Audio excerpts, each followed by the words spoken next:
मैं दीपाली जैन आज BSc part 2 की ऑर्गेनिक केमिस्ट्री का फर्स्ट यूनिट आईआर व यूवी स्पेक्ट्रा के बारे में आपको बताने जा रही हूँ। सबसे पहले हम यूवी स्पेक्ट्रा के बारे में अध्ययन करेंगे।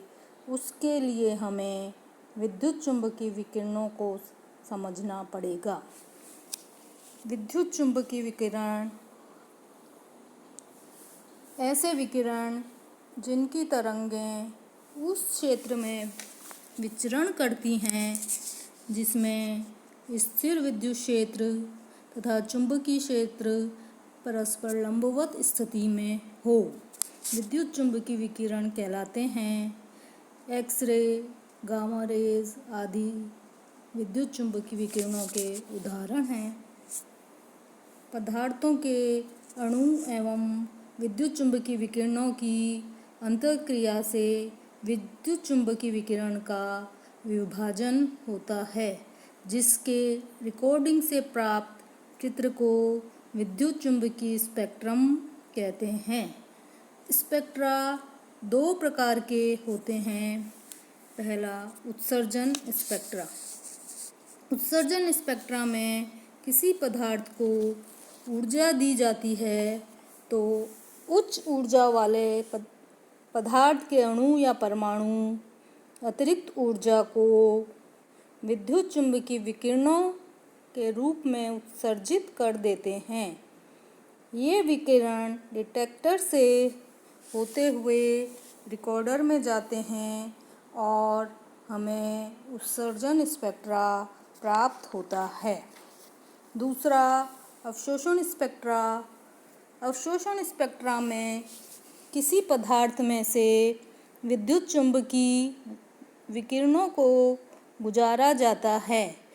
इनमें से कई विकिरण पदार्थ के अणुओं या परमाणुओं द्वारा अवशोषित हो जाते हैं।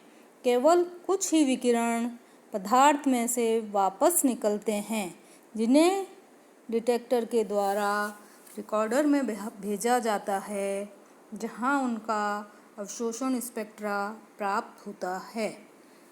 यौगिकों के अध्ययन करके उनकी संरचना प्राप्त करने को स्पेक्ट्रोस्कोपी कहते हैं।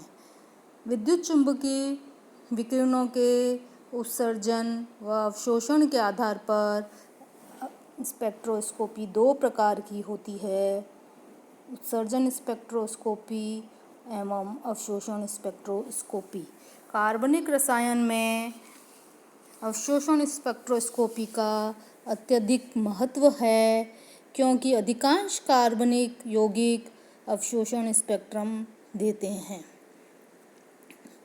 कार्बनिक अणु ऊर्जा की एक निश्चित मात्रा का अवशोषण करके उत्तेजित अवस्था में आ जाते हैं। अतः यदि किसी कार्बनिक यौगिक को विद्युत चुम्बकीय विकिरणों के पथ में रखा जाए तो उस यौगिक के अणु विकिरणों में से केवल उन फोटॉन का अवशोषण करेंगे जिनकी ऊर्जा का मान उन अणुओं की निम्नतम ऊर्जा स्तर E1 एवं उत्तेजित ऊर्जा स्तर E2 के अंतर डेल्टा E के बराबर हो, अर्थात डेल्टा E बराबर E2 minus E1 equal to H mu equal to HC by lambda.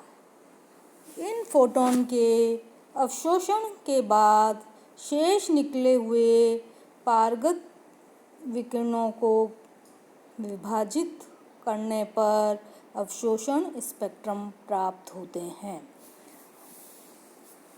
Spectra की जानकारी हम स्पेक्ट्रोमीटर द्वारा लेते हैं। स्पेक्ट्रोमीटर क्या है, उसका एक अध्ययन हम करते हैं।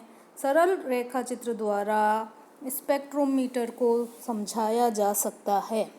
किसी पदार्थ का स्पेक्ट्रम ज्ञात करने के लिए उस पदार्थ को द्रव अथवा विलयन अवस्था में एक सैंपल ट्यूब में भर देते हैं।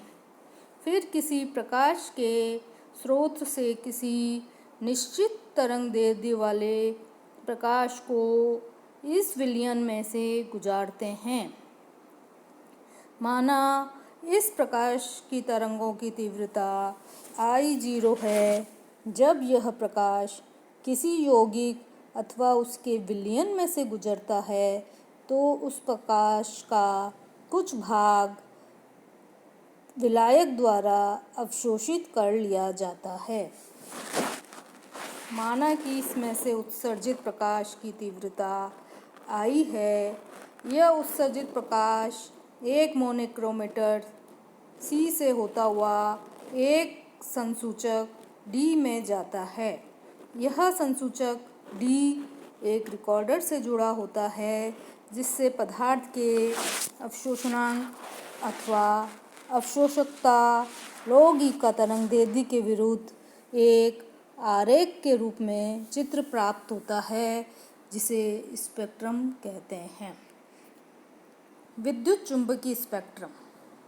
विद्युत चुंबकीय विकिरण के किसी तरंगदैर्ध्य का यौगिक द्वारा किसी तीव्रता तक अवशोषण हो, यह यौगिक की संरचना पर निर्भर करता है।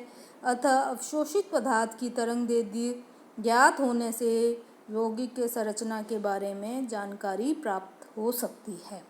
पदार्थों की आणविक संरचना के आधार पर पदार्थ के अणु प्रकाश के भिन्न भिन्न क्षेत्रों से ऊर्जा का अवशोषण करके भिन्न भिन्न प्रकार से उत्तेजित होते हैं, जिससे भिन्न भिन्न प्रकार के स्पेक्ट्रम प्राप्त होते हैं। कितने प्रकार के स्पेक्ट्रम होंगे यह हम निम्न चित्र द्वारा समझ सकते हैं। हम विभिन्न यौगिकों द्वारा मुख्य रूप से 3 प्रकार के अवशोषण स्पेक्ट्रम होते हैं।